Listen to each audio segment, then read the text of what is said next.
People will outsource mental work to you all day long because they are afraid to make those mistakes. They might think it's A, either easier or B, safer to not take any risks, to not make decisions, to not go investigate for themselves. And over time, you may have unintentionally trained them that the easiest way to get something done is to come to you so you can tell them what to do. We have got to stop this in our culture.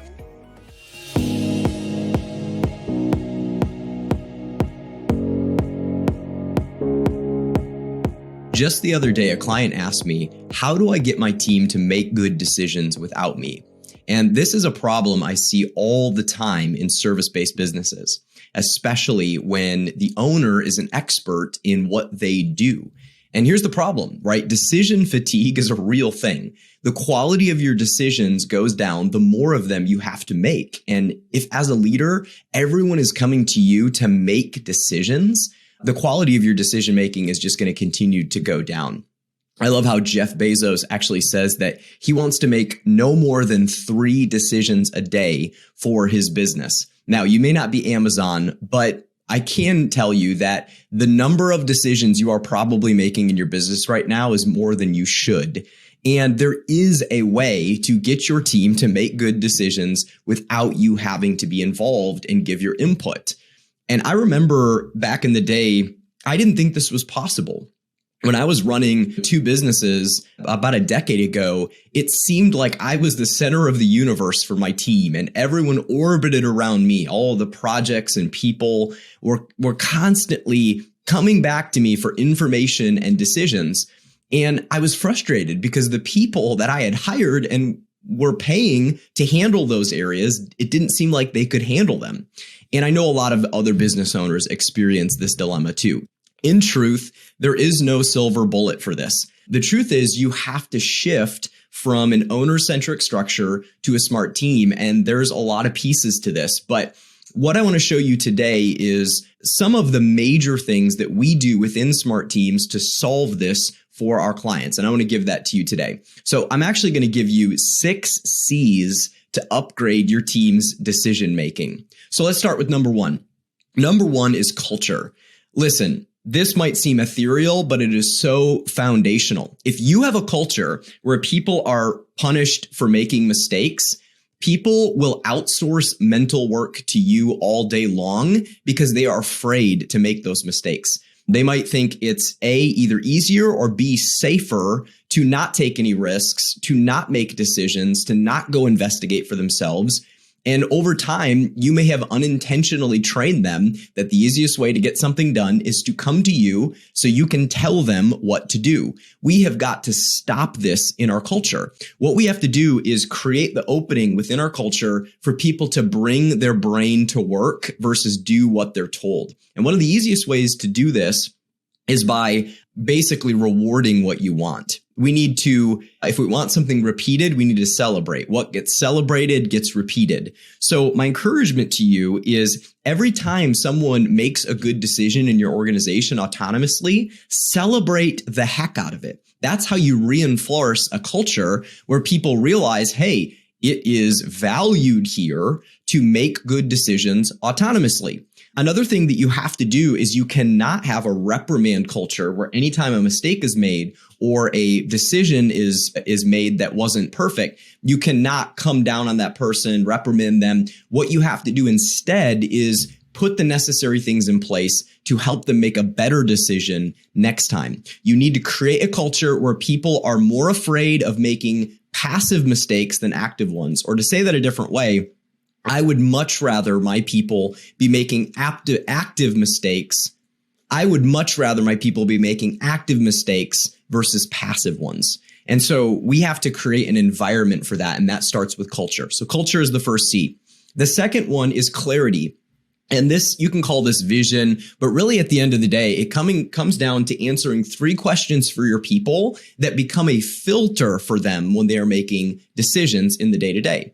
And it's why we exist, what we do best, and where we're headed. So if you have not answered those questions really clearly for your people, you are not giving them the necessary filters they need to make decisions in the day-to-day. They need to understand why as an organization you exist. They need to understand what it is that you do best, and they need to understand where it is you're headed. With those 3 questions clearly answered, you have given them the future as a filter for making good decisions. The third C is coaching. And my encouragement to you on this is that you need to spend more time as a leader teaching people how to think than telling them what to do. Stop answering questions and start acting more like a Jewish rabbi. Answer a question with a question. And we need to use every issue, every mistake, even every bad decision as an opportunity to train your team on how to think. Again, your job isn't to tell them what to do, it's to train them how to think. And the more you do that, the better empowered they're going to be to make good decisions in the future. The fourth C is context. And this really comes down to having clear communication channels in place where somebody can catch up on the context of a project or a conversation or a team discussion so that they can use that context to make a good decision. A lot of times communication in founder-owned companies is frenetic. It's a text here, it's an email here, it's a Slack message here, it's a one-to-one in-person conversation here. And the problem with that is none of that communication is centralized in any sort of easy to access channel where people can catch up on the context of those conversations and use that context to make a better decision. So my encouragement to you is, do you have the right comm channels in place that give your people the context to make good decisions? This is something we do all the time with our clients in Smart Teams, is really help them set their communication channels up to allow their team to operate really autonomously and still make good decisions.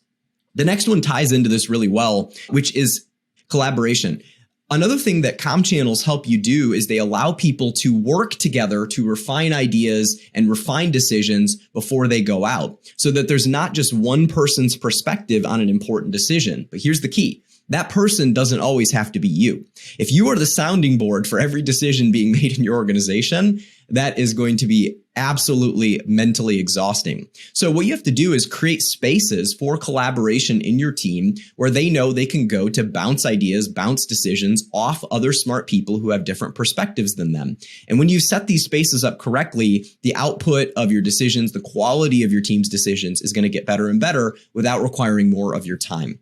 The last C is calculation. And this is really what allows your team to make decisions that are truly in the best interest of the business. You have to give them the ability to calculate the costs and consequences, as well as the potential ROI and reward of that decision. And this really comes back to having what we call a decision dashboard in place. Listen, we want our people to make data-driven decisions, but the question is, have you given them the data? And data is pretty siloed in most founder-led companies, and some founders aren't even willing to share the data. Listen, if you're not willing to share a P&L with your team, if you're not willing to share the real numbers of what's happening in your marketing, your sales, your operations, your finance, how in the world are you going to empower leaders to make good decisions? You are looking at entirely different data points than they are. And this is, again, a big reason why decisions are made in isolation. One department is just thinking about their piece of the pie, and they don't see the bigger picture of what's happening in the business as a whole. This is why having a centralized decision dashboard where your data lives for key members of your team to access and make decisions from is so key. So there you have it. 6 C's to upgrade your team's decision making. Number 1, culture. Number 2, clarity. Number 3, coaching. Number 4, context. Number 5, collaboration. And number 6, calculation. I hope this was helpful to you today in empowering your team to make better decisions. And I want to encourage you, if this helped you, man, wherever you're listening, drop a comment, leave a like, or make sure to subscribe if content like this is helping you, and share it with someone in your network who maybe needs to make a few less decisions each day and needs to empower their team to make more of them. Hope you have a great day. Go kill it today, fellow founder. We'll talk soon.